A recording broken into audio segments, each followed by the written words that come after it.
Hey, Holly. Mike Matheny's been raving about how you guys stayed in such great shape during the pause.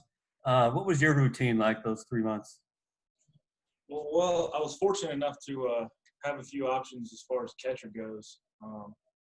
So I got off the mound those first few weeks, twice a week, and then I got up to three times a week, and I kept that pretty consistent.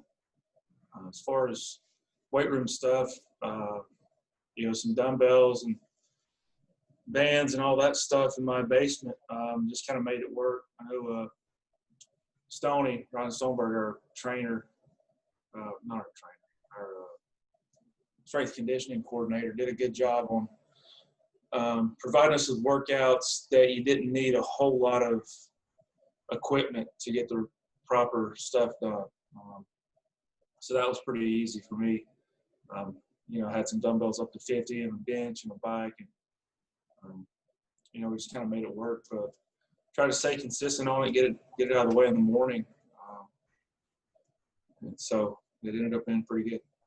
You obviously had a good spring training. Do you think that that body of work was enough to impress the coaching staff, or do you feel like there's still some work you got to do in the next 2.5 weeks, 3 weeks to crack this roster? For me, I don't really worry about that. I know where I'm at personally. I've had plenty of outings where I had a good result, but I know that I might not have thrown my best. So I try to be my own best critic and worst critic at times. I felt good leaving spring training. That was part of the reason I was pretty upset that we had to leave when we did. But for me, it's just take care of today, prepare, and be as good as I can be today, and we'll kind of see where the chips fall. I mean, I can't worry about making a team. I understand it's there, and but I also know that if I just try to work it today and be as good as I can today, then that puts me in the best position of helping this team. Having the rosters go to 30 though too helps a little bit too, right? I mean, Or yeah, 26. yeah. I don't really, to be honest with you, I have no idea what the roster situation looks like, so I don't concern myself with that. I just know that if I'm feeling healthy, I can get out a lot of different ways. And felt good leaving spring training. I feel good now. I can't really worry about the roster makeups and what may or may not happen. All I got to do is take care of today and be ready to go. Thanks, Holly. Hey, Greg, it's Lynn Worthy from the Star. I wondered for you, do you feel like you're at a point where, Mike has talked about using guys different ways. Does role not so much matter to you anymore as far as how you're used, or is it more important to you because you've been in different roles? Like, where do you feel like you're at with, just how they might use you? I just want to be used when the game's on the line, but you've also got to understand that that's got to be an earned thing, and it's not just based on reputation. It's based on what have you done in the past, what have you done, what did you do yesterday. So I don't concern myself with that. I know that if I want to be in those high leverage situations, I just got to pitch consistently and pitch well when I get the opportunity. But I'm not going to be mad about throwing the fifth inning or the sixth inning or extra innings. Just go out there and get outs, help the team win. And I understand that, for a long time here in Kansas City, my first run, we had some guys got some big outs in the sixth, seventh inning that led to wins and ultimately led to a championship. So it's not necessarily the last inning. I just think we all want to be in there in situations where the game's on the line. That's kind of what you play towards. But you can't – not everyone can throw those innings. So, our coaching staff is going to put the people out there in those situations that they think are the best options. So we just got to take care of business, and whenever our name's called, be ready to go. Hopefully it works out where you kind of have an idea what situations you're going to be throwing. I think for me as an older player now that, like I said, I don't care the scenario, but if I've got a heads up, like, if it's a 3 or 4 run game and our starter doesn't give us the innings we want, maybe you can be that bridge to 7th, 8th inning if that's the case. If you've got a heads up and about that. It makes you more prepared, and I think it makes the bullpen run smoother that way too.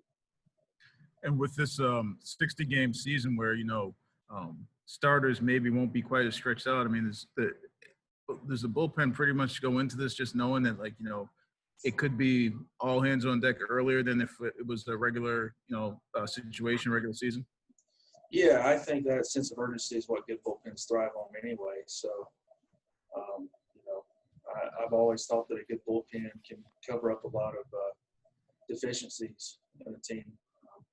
You don't have to score as many runs when you've got a lockdown bullpen. And I think going into that collectively, saying we're going to use a bunch of guys in a bunch of situations and everyone's going to get an opportunity, I think it bodes well for us. And I think we've got a lot of depth in that aspect too. So it's going to be exciting.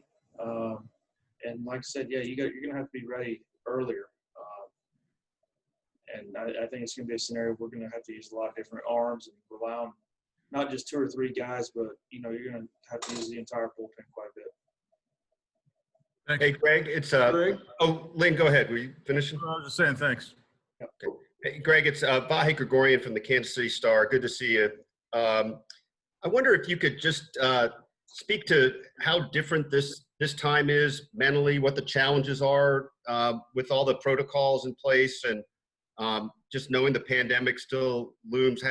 Is it any harder to concentrate, or any harder to be focused? What's this like? For me, I try to take it as, I've got a wife and 2 younger kids. And I try to use my time off the field to get away from the game. And, I'm so used to getting here at 12 or 1 o'clock for a 7 o'clock game and having a lot of downtime in the game.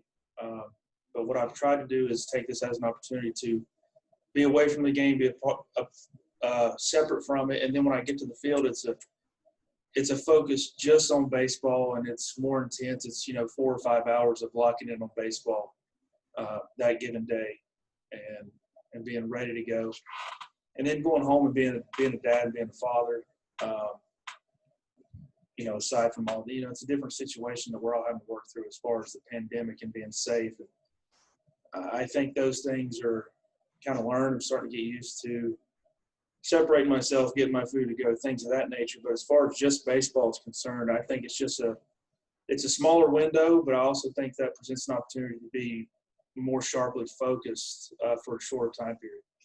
And just along those lines, Greg, one other thing, how disorienting is it at the ballpark when you're keeping distance from guys and just all the protocols? Does that throw you off? Do you have to fight through that a little bit?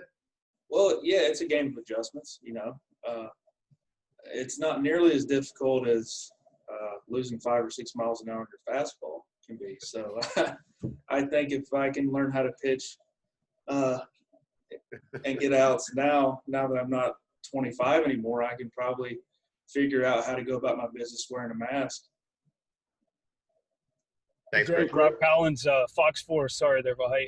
Mike Matheny this morning talked about trusting each other off the field. And as an older guy with a wife and young children, probably not hard for you to take these safeguards, and go with them and know that this COVID thing is real. But what about the younger guys? You guys have conversations about that? And what do you think about trusting the guys off the field to do what they're supposed to? We have had those conversations, and, I've got to be honest, I don't feel like I'm at a higher risk than anyone else in the clubhouse. So there are times where I have to think about what I'm doing. I was, for the most part, when I was back home in North Carolina, there weren't a whole lot of restrictions. So I had to be smarter about wearing my mask when some people weren't and stuff, and just trying to get used to that aspect of it. I think it's a learned thing because it's new for everyone.